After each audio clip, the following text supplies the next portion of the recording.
ബാച്ചിലേഴ്സും അല്ലെങ്കിൽ ഈ പറഞ്ഞ പ്രൊഫഷണൽ ജോലി ചെയ്യുന്ന ആളുകൾക്ക് മാത്രമേ ഓസ്ട്രേലിയയിലേക്ക് വരാൻ പറ്റുള്ളൂ? ഈ സ്കിൽഡ് ആയിട്ടുള്ള ജോലി ചെയ്യുന്ന ആൾക്കാരുണ്ടല്ലോ, ഇപ്പം ഷെഫ് ഒരു സ്കിൽഡ് ജോബാണ്.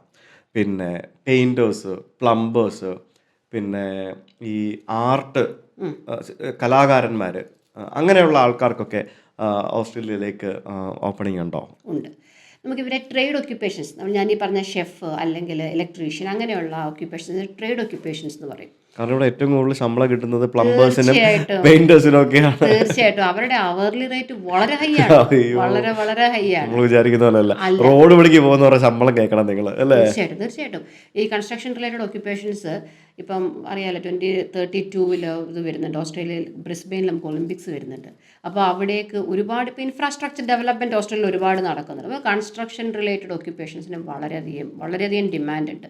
ഇതിനു മുമ്പും, അതായത് ഈ ഒരു കാര്യം വരുന്നതിന് മുമ്പും എല്ലാ ട്രേഡ് ഒക്യുപ്പേഷൻസിനും ഇലക്ട്രീഷ്യൻസ്, പ്ലംബേഴ്സ്, ബ്രിക്ക് ലെയേഴ്സ്, ഇവർക്കെല്ലാവർക്കും വളരെയധികം ഹോസ്പിറ്റാലിറ്റിയിൽ ഞാൻ പറഞ്ഞ ഷെഫ്, കുക്ക്, ഇവർക്കെല്ലാവർക്കും ഇവിടെ വളരെയധികം ചാൻസസ് ഉണ്ട്. ഇനി ആർട്ട് റിലേറ്റഡ് കലാകാരന്മാർക്ക് പലതരത്തിലുള്ള റേഞ്ചിലുള്ള കലാകാരന്മാർക്ക് പലതരത്തിലുള്ള വിസാസ് ഉണ്ട്. അതായത് ഇപ്പം നാഷണൽ ഇന്നൊവേഷൻ വിസ എന്ന് പറഞ്ഞൊരു വിസയുണ്ട്. നമ്മുടെ സ്കില്ല് ഹൈലി സ്പെസിഫിക് ആയിട്ടുള്ള സ്കില്ലാണ് എന്നുണ്ടെങ്കിൽ നമുക്ക് നാഷണൽ ഇന്നൊവേഷൻ വിസ വഴി, വളരെ കുറവാണ് അതിൻ്റെ പൊസിഷൻസ് കേട്ടോ, 4000 പൊസിഷൻസേ ഉള്ളൂ ഒരു വർഷം, ഇതിലേക്ക് നമുക്ക് അപ്ലൈ ചെയ്യാനായിട്ട് സാധിക്കും. ഇപ്പം നമ്മൾ കേട്ടിട്ടുണ്ട്, നമുക്കറിയാവുന്നതിന് ഒരുപാട് കലാകാരന്മാർ, നമുക്ക് അടുത്തതായി കേട്ട മേത്തിൽ ദേവിക, അവരൊക്കെ ഈ പറഞ്ഞ ഈ വിസയിലാണ്, ഗ്ലോബൽ ടാലൻറ്റ് വിസ എന്നായിരുന്നു അതിനെ അന്ന് അറിയപ്പെടുന്നത്.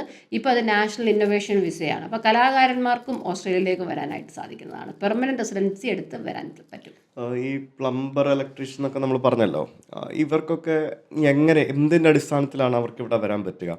അവർക്ക് ഇപ്പോൾ നാട്ടിൽ എന്ത് പഠിച്ച കോഴ്സോ സർട്ടിഫിക്കറ്റ് കാണിക്കണോ, അത് ഇവിടെ വന്നിരുന്നാലും കോഴ്സ് ചെയ്യണോ? എങ്ങനെയാണ് അവർക്ക് PR എടുത്ത് വരാൻ പറ്റുമോ? എങ്ങനെയാണ് അവർക്ക് എൻട്രി പോയിന്റ് ഇവിടേക്ക് കിട്ടുക? അത് വളരെ നല്ലൊരു ക്വസ്റ്റ്യനാണ്. അവർ ഈ പറയുന്ന ഒക്യുപ്പേഷൻസിന് നമ്മുടെ നാട്ടിൽ കണ്ടുവരുന്നത് യാതൊരു ക്വാളിഫിക്കേഷനും ഉണ്ടാവില്ല. നമുക്കൊരു ബേസിക് ITI, പിന്നെ ചിലപ്പോൾ ITI പോലും ഇല്ല. ഇലക്ട്രീഷ്യന് പിന്നെ ഇപ്പം എന്തോ ടെസ്റ്റ് ഒക്കെ വേണം. ടെസ്റ്റ് ഒക്കെ പാസ്സായി കഴിഞ്ഞാൽ നമുക്ക് KCBയിൽ അപ്ലൈ ചെയ്യാൻ പറ്റുള്ളൂ.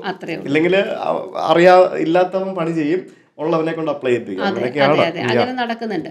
ഇലക്ട്രീഷ്യൻസ് മാത്രമല്ല, ബ്രിക്ക് ലെയേഴ്സ്, നമ്മുടെ നാട്ടിലെ ബ്രിക്ക് ലെയേഴ്സിന് എന്ത് ക്വാളിഫിക്കേഷൻ ഉണ്ട്? അതെ, നമുക്ക് വേണ്ടത് ക്വാളിഫിക്കേഷൻ ഉണ്ടെങ്കിൽ ഇതിലേക്ക് അപ്ലൈ ചെയ്യാനായിട്ട്, പെർമനന്റ് റെസിഡൻസിക്ക് അപ്ലൈ ചെയ്യാനായിട്ട് ക്വാളിഫിക്കേഷൻ ഉണ്ടെങ്കിൽ qualification plus 3 years of work experience minimum വേണം. ഈ എന്ത് ക്വാളിഫിക്കേഷൻ ഉണ്ട് എന്ന് ചോദിച്ചത് തെറ്റിദ്ധരിക്കണ്ട. ആ ആൾക്ക് ചിലപ്പം ബിരുദമുള്ള ഒരാളും ആയിരിക്കാം, അയാൾ ചിലപ്പോൾ ഒരു ഡിഗ്രി കഴിഞ്ഞ ഒരാളായിരിക്കാം, PG കഴിഞ്ഞ ഒരാളായിരിക്കാം, പ്ലംബിംഗ് ജോലി ചെയ്യുന്നതും ഇലക്ട്രിക്കൽ പണി ചെയ്യുന്നതും ബ്രിക്ക് ലേയിങ് വർക്ക് ചെയ്യുന്നതും. അതല്ല ആ പണിയുടെ ക്വാളിഫിക്കേഷൻ. ആ പണിക്ക് അതിൻ്റെ ആയിട്ടുള്ള ക്വാളിഫിക്കേഷൻ ഉണ്ട്. അതായത് പ്ലംബിംഗ് ചെയ്യുന്നതും പ്ലംബിംഗ് പഠിച്ചിരിക്കണം, അല്ലേ?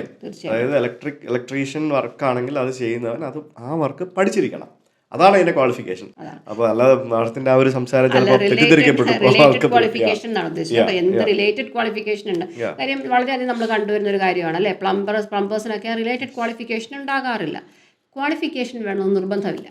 അതാണ് ഞാൻ പറഞ്ഞു വന്നത്. അതായത് 6 വർഷത്തെ എക്സ്പീരിയൻസ് ഉണ്ടെങ്കിൽ ഈ 6 വർഷത്തെ എക്സ്പീരിയൻസ് കൊണ്ട് തന്നെ നമുക്ക് പെർമനൻറ്റ് റെസിഡൻസിക്ക് അപ്ലൈ ചെയ്യാനായിട്ട് സാധിക്കും വിത്തൗട്ട് എ ക്വാളിഫിക്കേഷൻ.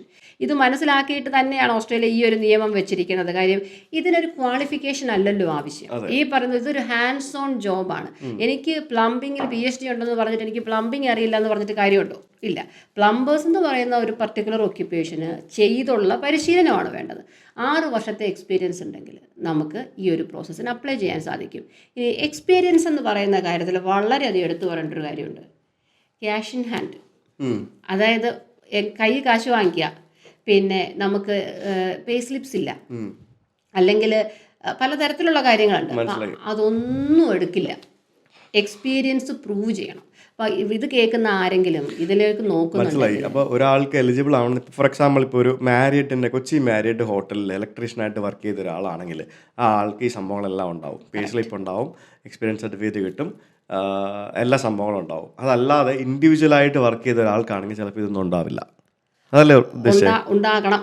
എന്നാൽ മാത്രമേ നമുക്ക് ഇതിലേക്ക് അപ്ലൈ ചെയ്യാൻ സാധ്യതയുള്ളൂ. ഇനിയെങ്കിലും നമ്മൾ ഇതിലേക്ക് നോക്കുന്നുണ്ടെന്നുണ്ടെങ്കിൽ, എനിക്ക് നല്ലോണം പ്ലംബിങ് അറിയാം. ഞാൻ ഒരാളുടെ കൂടെ പോയി പഠിച്ചതാണ്. 10 വർഷം ഞാൻ പ്ലംബറായിരുന്നു. എവിടെ പഠിച്ച ആൾക്ക് ലൈസൻസ് ഇല്ല. അല്ലേ? അപ്പോൾ അങ്ങനെയുള്ള അവസ്ഥയിലേക്ക് വരാതിരിക്കണമെങ്കിൽ ഇനിയെങ്കിലും നമ്മൾ ചെയ്യുന്ന ജോലിക്ക് നമ്മൾ പ്രോപ്പറായിട്ടുള്ള പേ സ്ലിപ്സ് ഉണ്ട് എന്നുണ്ടെങ്കിൽ നമുക്കിത് യൂസ് ചെയ്യാനായിട്ട് സാധിക്കും. എനിക്ക് തോന്നുന്നു നിങ്ങൾ ആസ് എ കൺസൾട്ടിങ് ഏജൻസി നിങ്ങൾ ഏറ്റവും കൂടുതൽ ഡീൽ ചെയ്തിട്ടുണ്ടാവുക നേഴ്സസ് ആയിട്ടുള്ള ആളുകളുടെ ആപ്ലിക്കേഷൻസ് ആയിരിക്കും അല്ലേ? അതെ. കാരണം നമുക്ക് ലോകത്തെ ലോകത്തെ ഏത് രാജ്യത്ത്, പ്രത്യേകിച്ച് മലയാളികൾ സെറ്റിലായിട്ടുള്ള ഏത് രാജ്യങ്ങളിൽ പോയാലും, ഏത് ആശുപത്രിയിൽ പോയാലും അവിടെ നേഴ്സുമാർ മലയാളികളുണ്ടാവും. അത് ഞാൻ കണ്ടിട്ടുണ്ട്. അത് ഹെൽത്ത് കെയർ സെക്ടറിൽ പൊതുവെ അങ്ങനെയാണ്. ഇപ്പോൾ ഡോക്ടേഴ്സും ആയി തുടങ്ങി, പല സ്ഥലത്തും ഡോക്ടേഴ്സും ആയി തുടങ്ങി. ഹെൽത്ത് കെയർ മേഖലകളിലെല്ലാം അങ്ങനെയാണല്ലോ. നേഴ്സന്മാരാണ് ഏറ്റവും കൂടുതൽ ലോകത്തിൽ മൈഗ്രേറ്റ് ചെയ്യുന്നത്. കാരണം നമ്മുടെ നാട്ടിൽ അവർക്ക് വേണ്ട സാലറി കിട്ടുന്നില്ല. ഇത്രയും കഷ്ടപ്പെട്ട് പഠിച്ച് ഇത്രയും പണിയെടുക്കുക, നല്ല മെനക്കെട്ട പണിയാണല്ലോ. ഇത്രയും കഷ്ടപ്പെട്ട് പണിയെടുത്തിട്ട് അവർക്ക് കിട്ടുന്ന സാലറി ഇപ്പോഴും 10-15,000 രൂപയൊക്കെയാണ്. പിന്നെ അതേപോലെ സാലറി കിട്ടുന്നതിലുപരിയായിട്ട് അവർ ചെയ്യുന്ന ജോലിയെ എപ്പോഴും പ്രോപ്പറായിട്ട് ആളുകൾ അംഗീകരിക്കുന്നില്ല. ഹോസ്പിറ്റൽസിൽ തന്നെ ഈ പറഞ്ഞ വിവേചനമുണ്ട്. പിന്നെ ചിലർ പറഞ്ഞേക്കാം, അവിടെ വർക്ക് ചെയ്തുകൊണ്ടിരുന്നപ്പോഴത്തേക്കിനും അവിടുത്തെ ഡോക്ടറൊക്കെ നമ്മളെ ട്രീറ്റ് ചെയ്യുന്ന രീതി, ഇവിടെ doctor are you willing to work എന്ന് ഇങ്ങോട്ട് ചോദിക്കും അത്രേ. അപ്പം ഇവിടെ എന്ന് വെച്ചാൽ അങ്ങനെയല്ല. അതായത് നമുക്ക് ഇപ്പോഴും നമുക്ക് ഈ ഒരു പണ്ട് ഈ ജാതി വിവേചനം കാണിച്ചുകൊണ്ടിരുന്ന പോലെയാണ് നമ്മുടെ നാട്ടിൽ ഇപ്പോഴും പൊസിഷൻ വിവേചനം.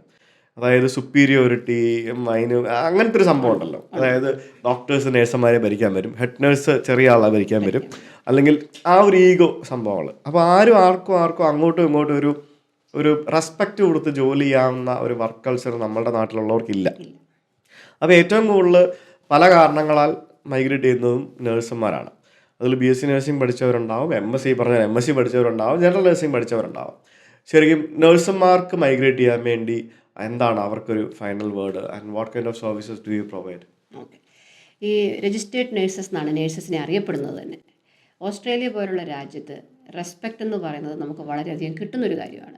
ഇവിടെ എൻ്റെ ഒരു ഫ്രണ്ട് തന്നെ പറഞ്ഞിട്ടുള്ളത് എന്താണ്, RN രജിസ്റ്റേർഡ് നേഴ്സിനെ RN എന്നാണ് പറയുന്നത്. ഓസ്ട്രേലിയയിൽ രജിസ്റ്റേർഡ് നേഴ്സ് RN വരുന്നു എന്ന് പറഞ്ഞാൽ ആന വരുന്നു എന്ന് പറയും. ആ ഒരു റെസ്പെക്റ്റാണ്. അത്രയും കൂടുതൽ നല്ല പൊസിഷനിൽ ഇരിക്കുന്ന ഒരു ആളിൻ്റെ റെസ്പെക്റ്റാണ് ഈ രജിസ്റ്റേർഡ് നേഴ്സസിന് കൊടുക്കുന്നത്. ഇനി ഒരു നേഴ്സാണെങ്കിൽ നമുക്ക് എന്ത് ചെയ്യാൻ സാധിക്കും? നിങ്ങൾക്ക് ഒരു നാട്ടിലുള്ളൊരു നേഴ്സാണ്, bachelor level qualification, BSc nurse എന്ന് പറയാം, അല്ലെങ്കിൽ പോസ്റ്റ് BSc കഴിഞ്ഞിട്ടുള്ള നേഴ്സസ് എന്ന് പറയും. ഇവരാദ്യം ചെയ്യേണ്ടത് എന്താണെന്ന് വെച്ച് കഴിഞ്ഞാൽ, ഏത് രാജ്യത്തോട്ടാണോ പോകേണ്ടത് ആ രാജ്യത്തിലേക്ക് പോകാനുള്ള രജിസ്ട്രേഷനുള്ള കാര്യങ്ങൾ നോക്കുക. അപ്പോൾ അതിനുവേണ്ടി ഫ്ലൈ വേൾഡിൻ്റെ നേഴ്സിംഗ് രജിസ്ട്രേഷൻ വിങ്ങിന് ഹെൽപ്പ് ചെയ്യാനായിട്ട് സാധിക്കും. നമുക്കിപ്പോൾ തൽക്കാലം ഓസ്ട്രേലിയ എടുക്കാം ഒരു എക്സാമ്പിളായിട്ട്. ഓസ്ട്രേലിയയിലേക്കാണ് വരുന്നതെന്നുണ്ടെങ്കിൽ, നാട്ടിലെ നേഴ്സാണെങ്കിൽ ഔട്ട്കം ബേസ്ഡ് അസസ്മെൻറ്റ് പാത്വേയിൽ ആദ്യം ചെയ്യേണ്ടത് ഒരു NCLEX RN ടെസ്റ്റാണ്. ഇത് കേൾക്കുന്ന നേഴ്സസിന് ഒരുവിധം എല്ലാവരും ഇത് കേട്ടിട്ടുണ്ട്. NCLEX RN എന്ന് പറഞ്ഞ ടെസ്റ്റിനെ പറ്റി എല്ലാവരും കേട്ടിട്ടുണ്ട്. ഈ ടെസ്റ്റ്, ഞാൻ ഈ NCLEX RN ടെസ്റ്റ് എടുക്കണം, അതെനിക്ക് ഭയങ്കര പാടാണ് എന്ന് വിചാരിക്കുന്ന ആൾക്കാരാണ് 50% കൂടുതലും. അപ്പോൾ ഇങ്ങനെയുള്ള ആൾക്കാർക്ക് വേണ്ടിയുള്ള ട്രെയിനിങ് നമ്മൾ കൊടുക്കുന്നുണ്ട്. അതായത് NCLEX RN ടെസ്റ്റിൽ ആദ്യത്തെ സിറ്റിങ്ങിൽ തന്നെ പാസ്സാകാൻ നേഴ്സസിനൊരു പ്രത്യേകതയുണ്ട്. ഇവർക്കെല്ലാം അറിയാം, ഇവർ ചെയ്യുന്നത് എന്താണെന്ന് ഇവർക്ക് നന്നായിട്ടറിയാം. പക്ഷേ ഇത് ഡെമോൺസ്ട്രേറ്റ് ചെയ്യാനും ഇതെങ്ങനെയാണ് ചെയ്യുന്നതെന്ന് പെട്ടെന്നൊരു ടെസ്റ്റ് എൻവയോൺമെൻറ്റിൽ കാണിക്കുക എന്ന് പറഞ്ഞാൽ പക്ഷേ ബുദ്ധിമുട്ടാണ്. ഇവരുടെ ജോലി ഓൺലൈനായിട്ടിരുന്ന് ടെസ്റ്റ് എഴുതി പാസ്സാകുമല്ലോ. ഈ പറഞ്ഞ NCLEX RN ടെസ്റ്റ് ഓൺലൈൻ ടെസ്റ്റാണ്, മൾട്ടിപ്പിൾ ചോയ്സ് ക്വസ്റ്റ്യൻ ആണ്. അത് വായിച്ചിരുന്ന് മനസ്സിലാക്കുമല്ല, കാര്യമായിട്ട് ഒരാളെ ഹെൽപ്പ് ചെയ്യുക എന്നുള്ളതാണ് നേഴ്സിൻ്റെ ജോബ്. അപ്പോൾ അതിലേക്ക് ഈ ഒരു സ്കില്ലിലേക്ക് ട്രാൻസ്ഫർ ചെയ്യുവാണ് ഈ ടെസ്റ്റ് പാസ്സാവുന്നതിന് ആദ്യം വേണ്ടത്. അത് ചെയ്യുന്നുണ്ട്. പിന്നീടുള്ളത്, ഈ ടെസ്റ്റ് പാസ്സായി കഴിഞ്ഞാൽ ഞാൻ നേരത്തെ പറഞ്ഞ OSCE എന്ന് പറഞ്ഞ ഒരു ഒബ്ജക്റ്റീവ് സ്ട്രക്ചേർഡ് ക്ലിനിക്കൽ എക്സാമാണ്. ഈ എക്സാം ചെയ്യേണ്ടതാണ് 10 സ്റ്റേഷനാണ്. ഈ 10 സ്റ്റേഷനിൽ നമുക്ക് 7 സ്റ്റേഷനിൽ നമ്മൾ പാസ്സായിരിക്കണം, എന്നാലേ നമുക്ക് ഈ ഒരു എക്സാം നമ്മൾ പാസ്സാവുന്നുള്ളൂ.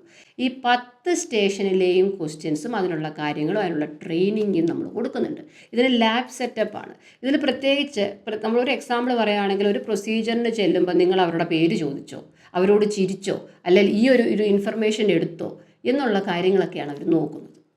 അപ്പോൾ ഈ തരത്തിലുള്ള കാര്യങ്ങൾക്കുള്ള എക്സാമിനേഷനുള്ള ട്രെയിനിങ് നമുക്ക് എടുക്കേണ്ടതായിട്ടുണ്ട്. ഇത് ട്രെയിനിങ് എടുത്താൽ ഓസ്ട്രേലിയയിൽ ഈ പറഞ്ഞ 2 സ്ഥലത്ത്, മെൽബൺ അല്ലെങ്കിൽ അഡിലെയ്ഡ്, ഈ സ്ഥലങ്ങളിൽ വന്നു കഴിഞ്ഞാൽ നമുക്ക് ഈ എക്സാം പാസ്സാവാനായിട്ട് പറ്റും. അപ്പോൾ എല്ലാ തരത്തിലുള്ള assistance until they get their permanent residency അല്ലേ. ഇത് പാസ്സായിട്ട് കാര്യമില്ല. പലർക്കും ഒരു വിചാരമുള്ള, എനിക്ക് നേഴ്സിംഗ് രജിസ്ട്രേഷൻ കിട്ടി, ഞാൻ കഴിഞ്ഞു. നേഴ്സിംഗ് രജിസ്ട്രേഷൻ എന്തിനാണ്? വീട്ടിൽ വയ്ക്കാനേ പറ്റുള്ളൂ അല്ലേ.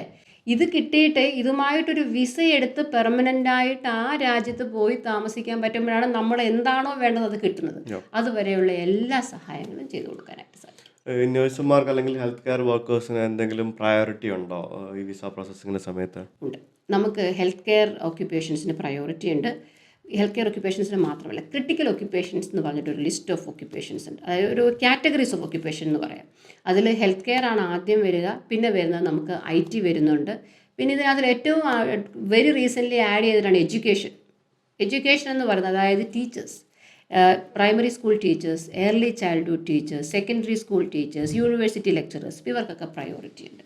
അപ്പോൾ ചോദ്യത്തിന് ആൻസറായിട്ട് നേഴ്സസിന് തീർച്ചയായിട്ടും പ്രയോറിറ്റി ഉണ്ട്.